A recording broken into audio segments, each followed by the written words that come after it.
Hi everyone, what's up? Welcome back to Premier Study Investing. I think we're going to have a rocking good time. We're going to be looking at how to buy Ripple. For a lot of people, including myself, I was not really aware of how to do it. It seemed a bit complicated, and I'm going to have to kind of eat some of my words previously. This video is going to reveal that you do not need to buy a hardware wallet, meaning a device that you keep on your shelf in your office or something. That there's ways to hold cryptos digitally that you can just use with the computer that you have. You don't have to get some special wallet, hardware wallet. So we can use what they call a software wallet. You'll see to my right, we're going to be looking at two websites. One, the company that we're going to be using to do the transactions is going to be uphold.com, and we'll look at that. And we're also going to use another site called exodus.com, and we're going to look at how to download their wallet. So how about let's start with downloading the wallet, and then we'll look over at Uphold for some of the information with them. Before you jump into it, if you're going to sit down and try to do this with me, you're going to need the following things. You're going to need a legal government-issued identification card that has something like, a photo ID, your address, your name, your date of birth. You're going to need some way to transfer money into your dashboard, your account on Uphold. So that could either be a debit card, which could be, they only take two, MasterCard, Visa. You can't use American Express, Discover, some of these other ones. So, debit or credit card. You can move money in there on credit. So, but again, it has to be Visa or MasterCard. Okay, so government ID, check. The payment method, if you're going to use a card, you can also use a bank account if you want to transfer money in.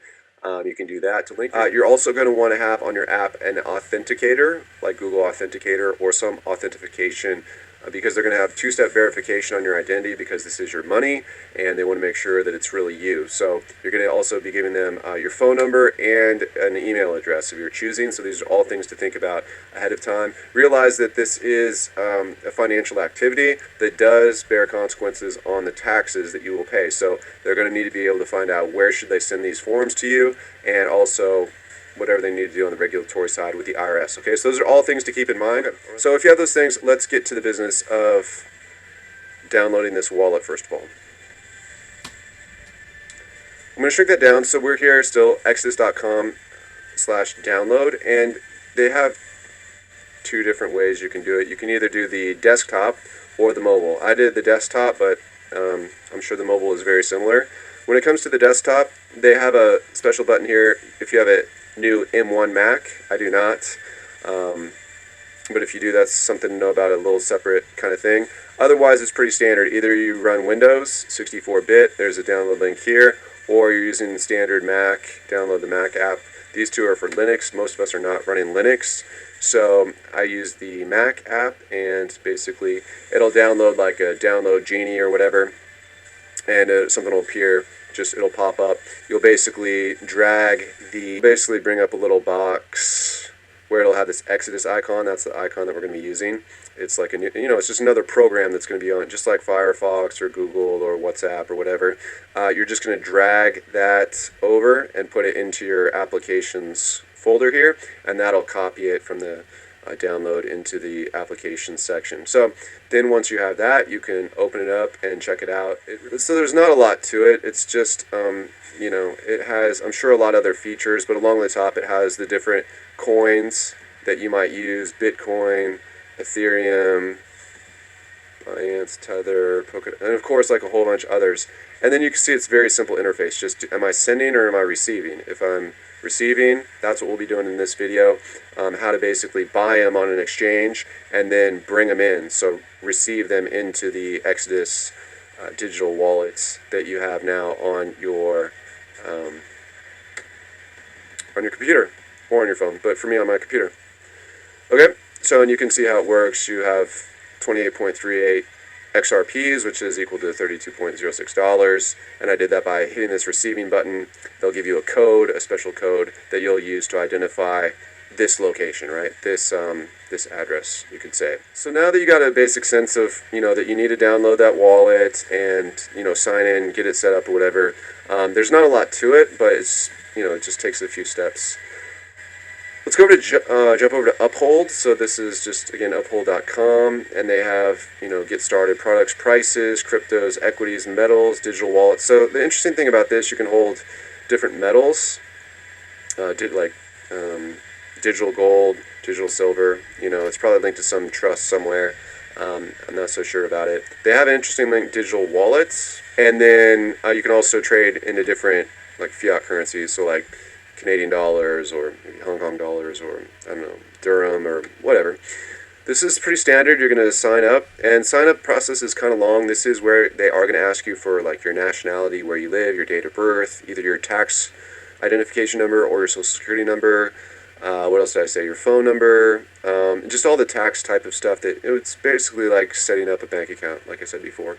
So you'll go through maybe 6, 7 screens. I don't remember. It's not real laborious, but once you basically get things set up, you're going to sign into it just like any of your other banking or financial applications. While this is loading, it's really interesting. I haven't really gotten into this for speculation. Like I've said in past videos, I'm really more focused on funding my Roth, and this year's been a tough year for me. I think like many people, getting work and things like that. So I'm not really in it for speculation so much, but I've more been kind of preparing for some hopefully bad events that wouldn't occur, but just try to be ready, try to be a little resilient, build some resiliency into my life for any of these kind of bad headlines, if any of those come true. And I just thought it'd be a good skill to have, to know, if I wanted to buy these, if we see a hyperinflation event or something like that, how do you do it? How is it done? You don't want to be scrambling around, hoping to figure it out. It's nice to have an account and, whatever. So, okay, so here we are. Once you go through all those steps with Uphold, you'll come to a dashboard that looks fairly simple. You're going to have a total balance of 0. I just bought and sold. I bought today and then moved that money out of Uphold and into my wallet. So this was the spike and then the drop down, and you can see it's all the 26th of October. Okay, so that's basically what we're going to be doing in this video. Buying on this platform, moving those coins out of this platform and onto the wallet. Why onto the wallet? Well, apparently the deal is if you hold these coins inside of these dashboards, the companies basically own them. They hold the transaction keys is what it's called. And so they are really, when push comes to shove, it's kind of like giving a car deal, your money, going home with the car, but they keep the title. No, you want the title and the car, right? You want both. So that's the best kind of way I can think to describe why would we want to offload these out of here onto a digital wallet.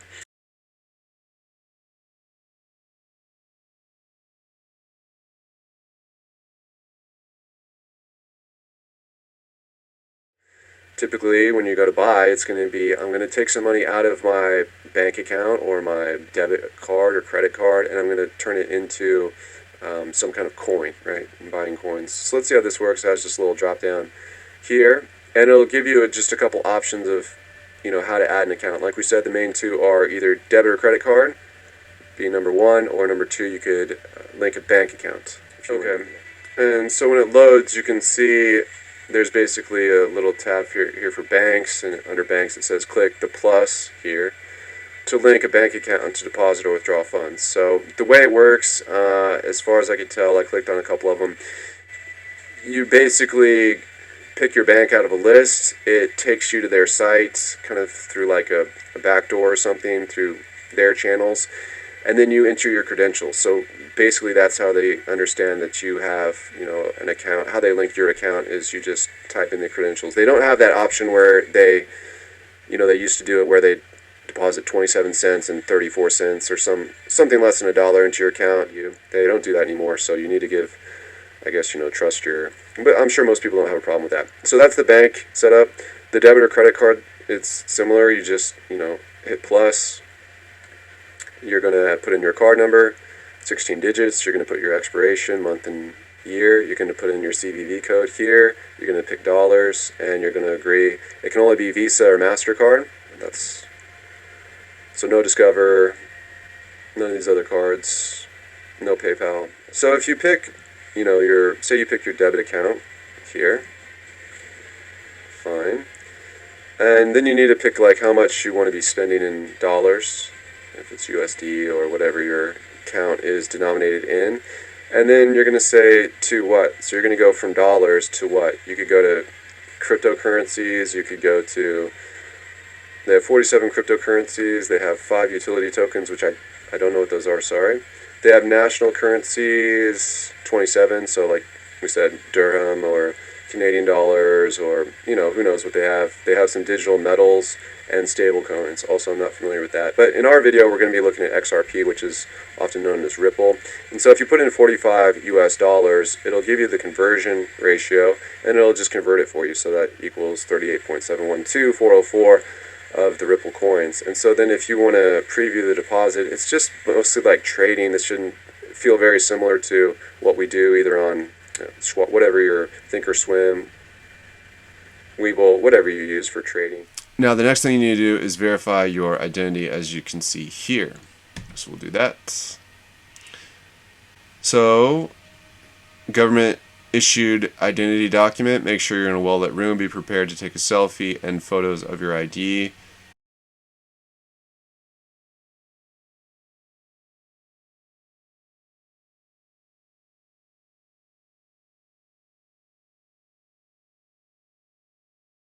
So basically, it'll just go to your phone. It'll take you to the site. It'll upload your basically picture of a driver's license, and then they want you to scan the barcode. Okay, so as you can see, we got like all the thank you, your photos, no errors, sending your data for verification, verifying it's you. So you get all that. Oh, okay, we did it. Verified. This is a hard video to make because my information is all over this thing. But basically, now they're going to ask me to set up the two-factor identification, either with the phone number, which they already have, or you could use Authenticator, the Google app, which I think is pretty great. Okay, so then the next thing you want to do is, if you have on your phone the Google Authenticator app, it's a free app. What it basically does is so it'll just look something like this. It'll just have like a number of different codes, and above each code it'll have like the name of what it goes to, like your email or your, I don't know, Patreon or whatever. So there'll be one for this. If you want to add a new one, you're just going to press the plus button, and then you'll just choose, you can see this, you can just choose scan QR code. It'll bring up like a green screen where you're supposed to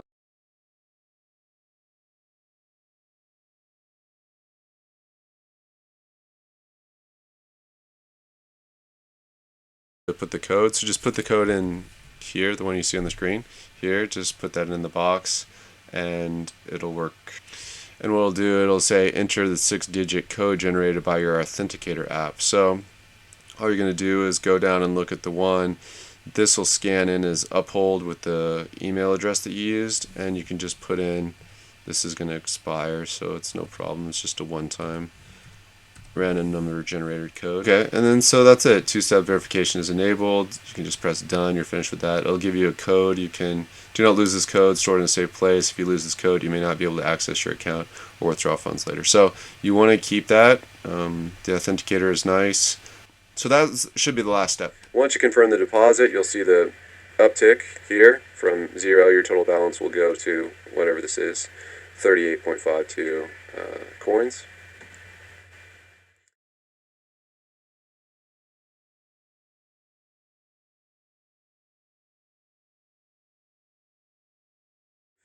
Do what's logical. You're going to take it out of the XRP account, which has $9.42, and where are you going to send it? Now this is kind of the thing I want to make sure that you guys saw, because this is where I initially got stuck. I said, what are we doing? So there's 2: banks, cryptocurrencies, utility tokens, national currencies, crypto networks. So we're going to be choosing crypto networks, and they have all of these. So for XRP, we're going to use the XRP Ledger network. But XRP is the 6th biggest cryptocurrency in the world by market cap. So you can see how we have this set up. It's coming out of the XRP account on Uphold, and it's going into this XRP Ledger. Now it's going to ask us, what do you want to do? You want to do 25% of your holding, 50, 75%, or use max? So because the idea is to never hold any of your money really on this platform and move everything over to the wallet, we'll just go use max. And so these two numbers will match when you do use max.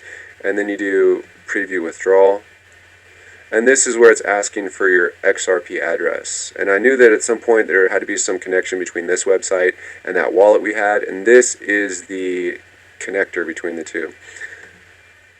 Where you find your code is under this receive button. So I'm going to move this over here because I don't want the whole world to know what my code is. But I'm going to press this receive button. And under here there's you can see a QR code which you could use. You can email this address, you can view on blockchain. I don't really know what those do, but you're going to have a multi-digit code here. Okay? So you want to copy that. And then go back over and just paste it in there. And then just read if you're confused. The destination tag is optional to send what that code is, but it's basically going from the XRP account to the XRP ledger network. The settlement is immediate and it tells you how many you're going to be moving. So you're going to confirm. So currently I have 28.38. So if I add an additional 8, it should go up to like 36, maybe 37. So we'll see if it changes here. 6-digit code Authenticator on your phone. So you have to go to your phone, open the Google or the Authenticator app. They'll give you a code that you need to enter in here.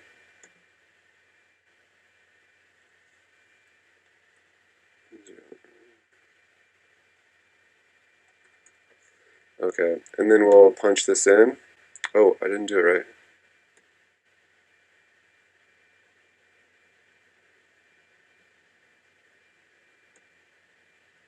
Let's see if it worked. Does it work?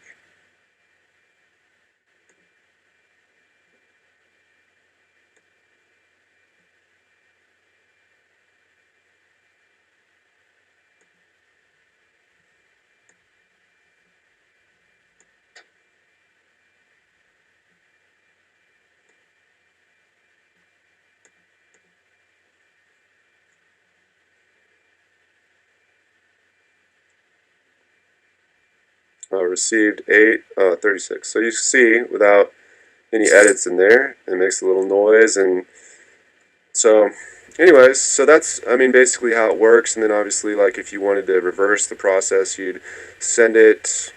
Let's see how you send it back.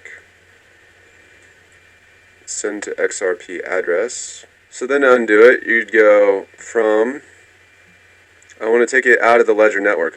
Again, I'm going to cover this up, but they're going to give you a QR code and a code that you can copy. So it's going to be going into this. So let's copy the code. It's going to be right here. You just copy the code that's given to you. Then we'll go back to the Exodus wallet.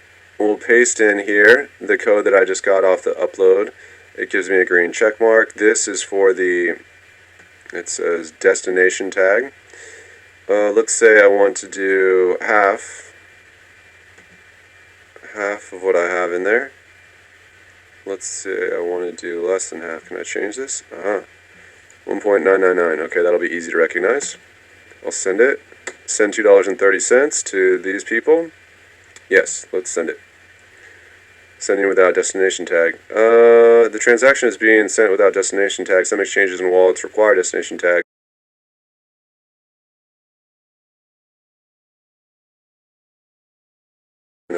Success. Okay, great. Withdrew, deposited. So I don't have a deposit of the $1, or was it 1.999 XRP?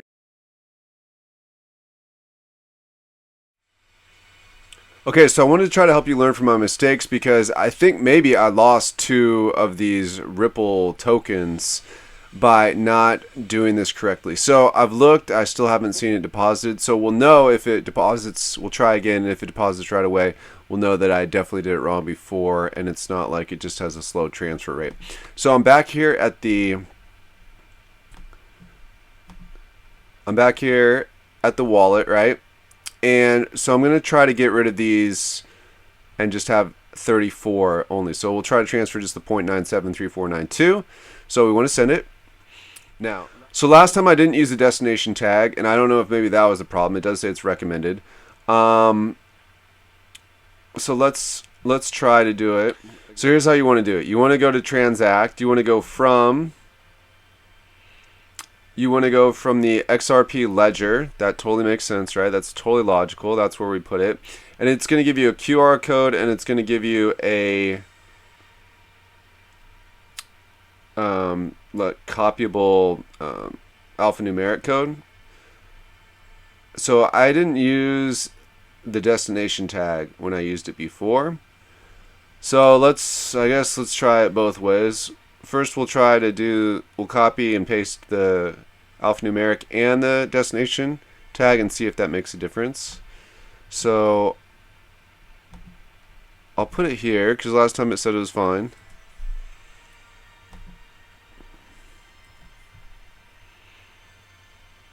Oops. Okay, that seems to be good. And then it needs the destination tag, which is here. This is the number. And we'll put this in here. And then, okay, so what I did is I copied the code in, the alphanumeric code, and it gave me the check mark like before. But this time I also put in this tag, reference tag, which it says recommended, and maybe that's important. So then I'm going to put 0.97, I forgot all the numbers. Oh, I can see them barely. 3492, that's weird. 3492. It's transparent. Okay, and let's see if that works. So I'm sending $1.09 US. So let's send it. Don't want to send it like this to this address. Yes. Let's say yes. It's sending. It's doing these little things. And success. Whoosh. Yeah, but it did that before, and who knows where my money went. So let's see. Let's see. Okay. And then we'll try it again, but this time we're going to use... Did this drop? It did drop. It took a little bit more than I wanted it to, but that's fine, because I guess there's some service fees or something.